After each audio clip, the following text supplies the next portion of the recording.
Plast iz Požege, S-Komerc iz Prijepolja, DO Mušović i Škola stranih jezika Perfekt, koji su svako u skladu sa svojim mogućnostima pomogli, bez čije pomoći stvarno mi ne bismo ni mogli da se spremamo sada za takmičenje i da putujemo. Na takmičenje u subotu kreće i troje učenika iz Priboja, Ana Tomić, Đorđe Laptošević i Filip Lučić, koji su osim novih znanja kroz školu robotike stekli i nove prijatelje.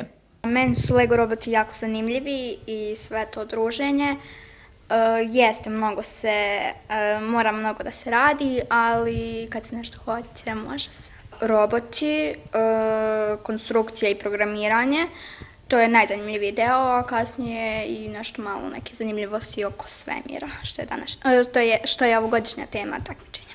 Motivisalo me to zbog robota i programiranja, jer u budućnosti želim da se bavim programiranjem i želim da upišem informatički smer u gimnaziju u Prijepolju. Pa osim što smo programirali i konstruisali robota, upoznao sam i nove prijatelje koji će mi vjerojatno pomoći u životu. Također u petak nadam se na takmičenju steći još neka nova prijateljstva i nadam se da će se zabaviti i možda pobediti. Budući da prvi put učestvuju na ovom takmičenju mladi ljubitelji savremenih tehnologija iz škole Elektrobot nemaju velika očekivanja.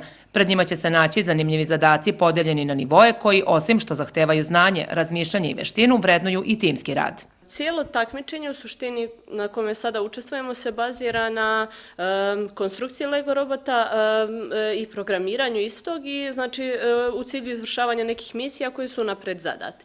Osim toga, oni jako potenciraju, uopšte ideja cijelog takmičenja je timski rad, takozvani ljubazni profesionalizam, gdje vi se borite za svoj tim, ali težite ka tome da poštujete druge i da ne ugrozite druge. Znači, jednom rečju fair play. Nama je ovo prva godina, znači prvi put učestvujemo, uglavnom ostale ekipe se pojavljuju već 3-4 godine za redom, tako da mi u suštini idemo da se zabavljamo, da naučimo kako to sve funkcioniše, da se upoznamo sa drugim ekipama i da probamo da osvojimo što bolji plasman, ali znači primarno idemo da se zabavljamo i da se upoznamo sa svim tim, sa cijelim konceptom takmičenja.